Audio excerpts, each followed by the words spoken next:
What is good, everybody? Welcome back to another episode brought to you by the League FFB. Today, we're going to be talking about 7 undervalued veterans that I think can help you guys win a Dynasty Fantasy Football Championship here in 2025 if you are a contending roster. Now, the way that we're going to decipher these players is we're going to be checking single season ranks, DFS tournaments like Underdog Fantasy, see where some of these veterans are being drafted for their production here in 2025, and compare it to the Dynasty Fantasy Football value and where they're being drafted in Dynasty Fantasy Football leagues, hoping to give you guys some players that have a massive gap in difference with the data to back up why these players are going to be beneficial for you in a 1 to 2 year window for your championship team. So without wasting any more time, let's hop right into today's video. Let's start talking about these undervalued vets.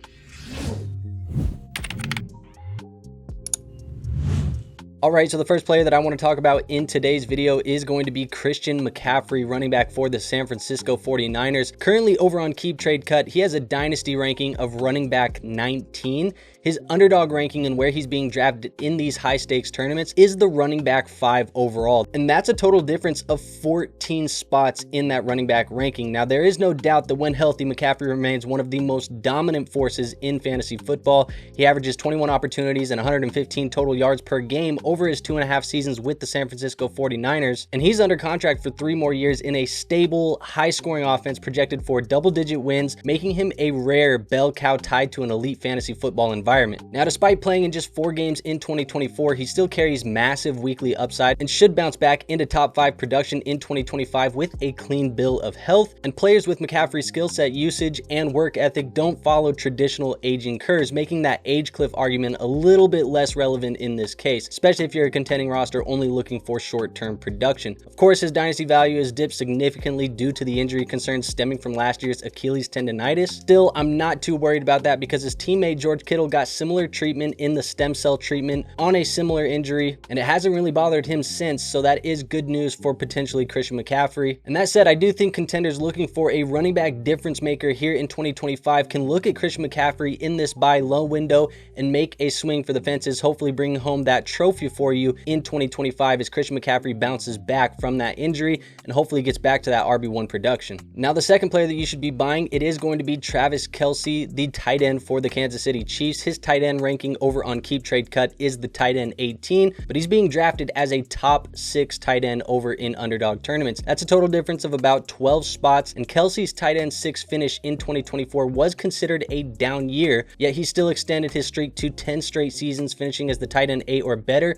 which is a historic level of consistency for the tight end position. Despite a drop in yardage, Kelce saw 133 targets last season, which was 3rd in the NFL at the tight end position, only behind Bowers and McBride, but unfortunately posted a career low touchdown total, a stat that's likely to positively regress here in 2025. With even a modest bounce back to 7 to 10 touchdowns, Kelce remains a legitimate tight end 3 to tight end 5 candidate, especially in PPR formats, and it's almost as if people don't realize that he's coming off of a tight end 5 season in fantasy points per game, even in his down year last year. The market has fully adjusted to his age, leaving his value for dead at 35 years old, so you know what you're getting into. However, it's giving contending rosters a chance to acquire high-end weekly production at a fraction of the cost it once commanded at a position that's already hard to find production at. For teams in title contention, Travis Kelce is still a plug-and-play tight end option with weekly upside who can compete with pretty much every other tight end your opponent may have outside of Bowers, McBride, and Kittle, and can potentially help you win one more championship before he retires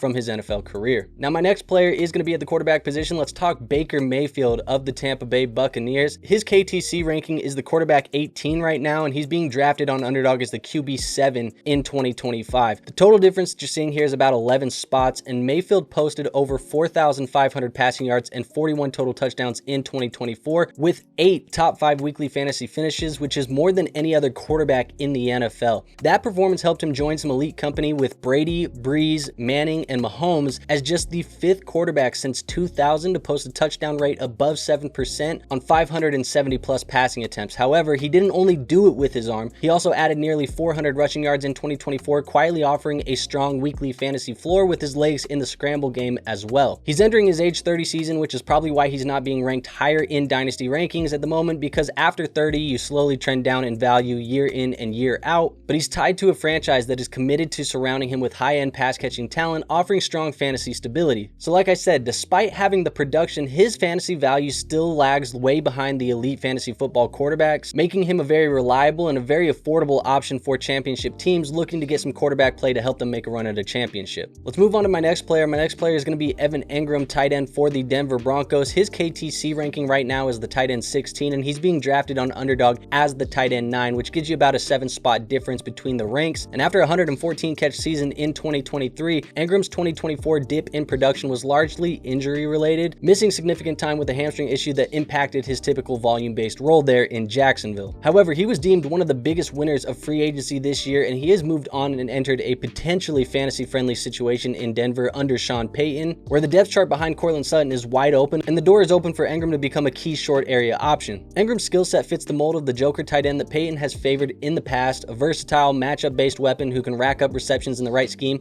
which has always equaled elite fantasy football producers. And the Broncos gave him a 2-year deal with $16.5 million guaranteed, signaling a clear intent to feature him in the offense during the next 2 seasons. So the timeline you can use Engram certainly gives you a window here to chase some elite production at a discount, especially at a luxury position like the tight end. So with his age and the uncertainty of a new situation suppressing his dynasty fantasy football value, Engram presents this low-risk, mid-range tight end 1 type of production that you can buy at a discount, and I think he's truly a dark horse at the tight end position to potentially be a top 3 tight end here in 2025. Let's move on to a wide receiver that you can buy if you're trying to get a championship, and that's going to be Tyreek Hill for the Miami Dolphins. Tyreek Hill's KTC ranking right now is the wide receiver 42. His Underdog ranking where he's being drafted is wide receiver 17. So that is a massive difference in 25 total spots, and Tyreek Hill's 2024 season was destroyed by a wrist injury, missing Tua for a significant amount of time, and some off-the-field issues, which all contributed to a career-low 1.75 yards per route run, and some of the worst fantasy football production that he's had in his career,